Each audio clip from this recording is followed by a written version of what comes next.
Dernier lundi rétro de ce mois de février, vous l'avez peut-être remarqué, c'était très centré Marvel. Et oui, j'ai parlé du film Avenger, on a parlé de Captain America et de Soldat de l'hiver. Même sur la chaîne, hein, on s'est même refait l'incroyable Hulk Civil War par rapport à Captain America 4. Et bon, on va terminer avec Infinity War, générique. Soit on meurt en héros, soit on vit assez longtemps pour se voir endosser la peau du méchant. Pour ce genre de choses, il existe des hommes comme moi. Il t'arrive de saigner.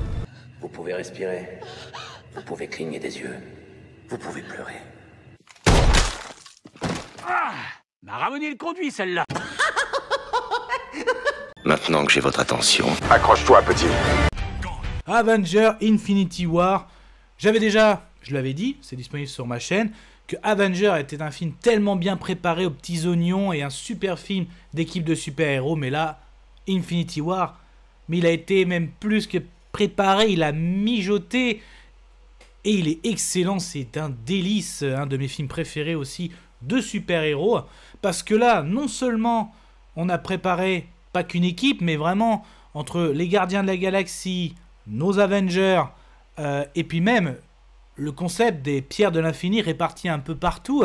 Donc notamment la première qu'on avait eue, c'était avec Vision, puis on en a eu d'autres avec Doctor Strange, avec la pierre du temps. Donc avec les Gardiens aussi, notamment ce que j'ai cité. Donc tout était si bien préparé parce que Thanos, qui est vraiment l'ennemi de ces premières phases du MCU, le grand méchant, bah, il a pour projet, déjà il le faisait déjà, c'est quand il arrivait, c'était Thanos, un conquérant, quand il avait conquis un monde, il tuait la moitié de la population parce qu'ils estimaient qu'il consommait trop, quand on va dire les ressources naturelles n'étaient pas adaptées, une surpopulation. Et là il a trouvé le moyen de tout faire, c'est en réunissant les pierres de l'infini, avec, grâce à son gant, un claquement de doigts, la moitié de la population pourrait disparaître. Et c'est en gros, c'est son objectif. Et quand le film commence, justement, ça fait suite directement après Ragnarok. Je parle bien de Thor 3. Parce que et oui, le Ragnarok a été sonné. Donc Thor et toute la population d'Asgard, accompagnée aussi de Hulk, sont sur un vaisseau. Et ils se font attaquer par un vaisseau de Thanos. Alors on n'a pas la bataille. On va dire, la bataille est déjà pratiquement finie. On a Thor qui est au sol.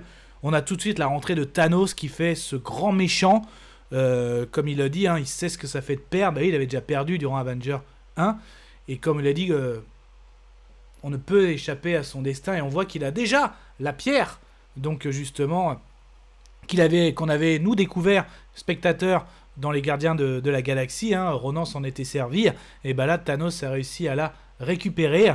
Et donc justement, il est assez fort, même fort, parce que Loki qui fait la référence, nous avons un Hulk, on a un duel tout de suite entre Hulk et Thanos, sauf que Thanos lui fout une raclée, mais plus qu'une raclée, et même avant, au bord de la mort, on va dire que Heimdall arrive grâce à son pouvoir, à envoyer Hulk sur Terre pour qu'il puisse prévenir les Avengers, et donc ce geste lui vaut la vie, et oui, donc c'est pour ça, tout de suite, ça a mis les choses. Et même justement, quand Hulk arrive, il atterrit, et oui, au sanctuaire de Doctor Strange. Donc, et justement, il revient en Bruce Banner. Thanos arrive. Qui? Donc, que ce soit Wong et Strange. Qui? Donc, et oui, tout à fait. Et là, on voit justement notre Tony Stark faire son petit footing avec Pepper. Il rêve d'enfant, il rêve de mariage. Et là, justement, tu as Strange qui arrive, hein, même en lui disant « Votre bonheur, Tony Stark ». On a besoin de vous. Et nous, c'est qui? Salut Tony. Donc là, Bruce limite en larmes. Donc, et il explique justement que Thanos, il lui explique même que c'était lui qui avait attaqué New York dans le premier film Avenger. Tout est lié, c'est lui. Et là, il veut réunir les pierres de l'infini. Et justement, Strange explique le phénomène des pierres de l'infini. Hein. Donc avec l'espace, jusqu'à arriver l'esprit, l'âme, le temps. Et justement, même si au début, on n'a qu'à détruire les pierres, pas de question, parce que, oui, les sorciers, donc c'est le gardien de la pierre. Et à peine on commence, ils continuent, qu'ils se font attaquer par les sbires de Thanos.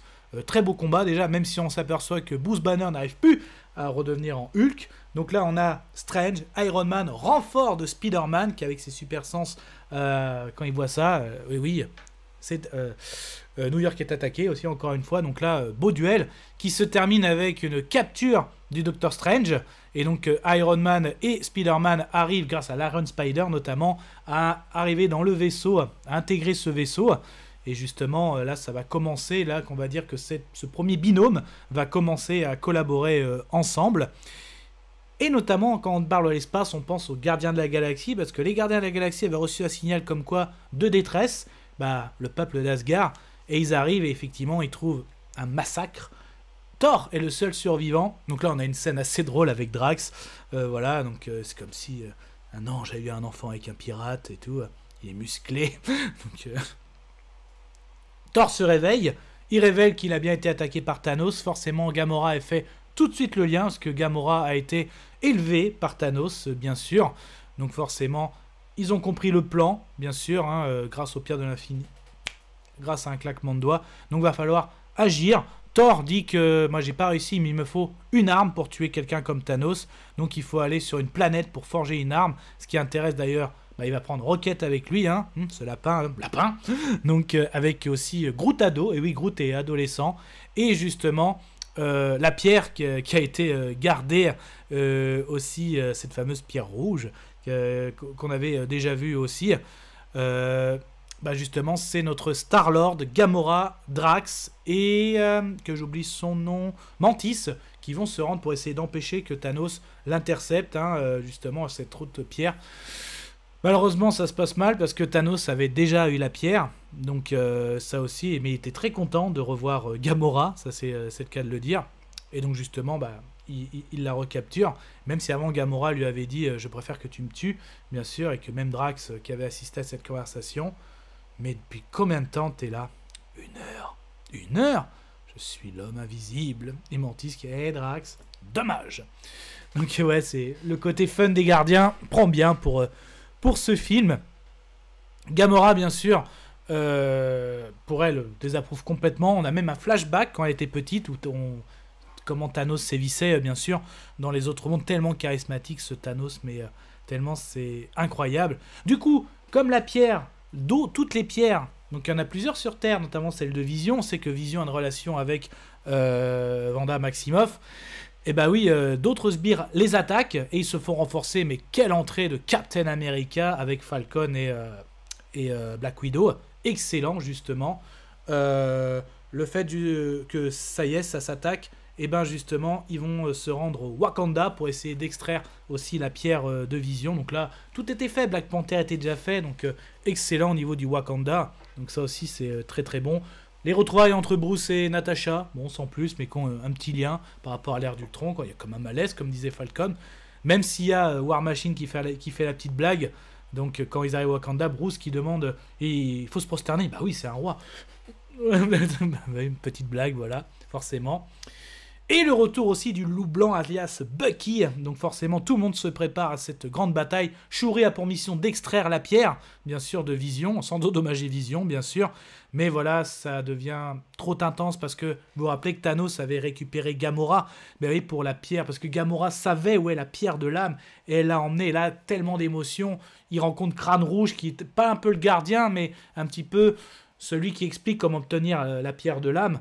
Et justement, il faut sacrifier ce que tu aimes le plus. Et oui, c'est bien Gamora. Donc là, très, très grande scène aussi d'émotion. Il obtient la pierre de l'âme. Donc là, ça commence à faire beaucoup, bien sûr, entre la pierre de l'espace, la pierre de l'âme, bien sûr. Et donc, il va continuer sa quête, forcément.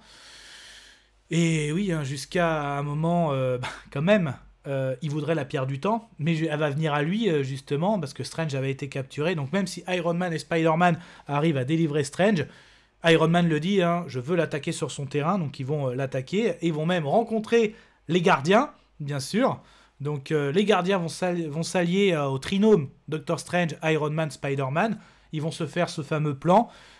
Et franchement, pas mal de bonnes batailles, ça c'est vraiment excellent, mais jusqu'à ce que Thanos fasse exploser une lune sur Iron Man, même jusqu'à justement allait sortir vainqueur, parce que même Strange, qui avait utilisé la pierre du temps pour savoir qu'est-ce qui allait passer à l'avenir, il en avait conclu qu'il y a une seule solution, et c'est pour ça que même dans ce combat, Iron Man ne comprend pas que arrêtez, parce que Stark est presque tué sous les yeux de Strange, mais au dernier moment, Strange, arrêtez, je vous donne la pierre.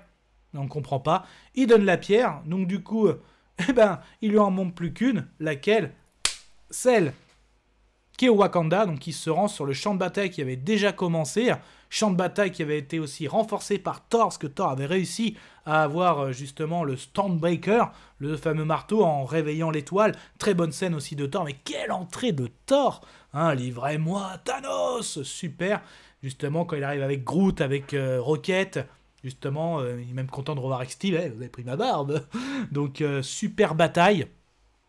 Donc il n'y a rien à dire, la bataille du Wakanda elle est magnifique, forcément. Bruce Banner qui n'arrive plus à se transformer en Hulk, utilise un Hulkbuster. Donc même s'il y avait des choses, c'est un qui était prévu, comme quoi il se retransformerait. Mais non, ça a été vu autrement. Même si justement quand Thanos arrive, Steve Rogers qui se met en travers, tout le monde, il paraît infranchissable, enfin inarrêtable.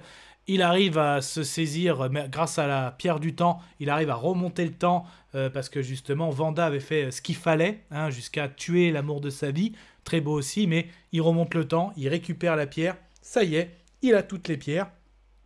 Même si Thor, de vengeance, par rapport à ce qu'il a tué son peuple, lui plante le Stormbreaker, il lui dit bien, t'aurais dû me couper la tête, paf! Et voilà, c'est fait, la moitié du monde disparaît, on a Bucky, Falcon qui disparaît, T'Challa, le roi du Wakanda.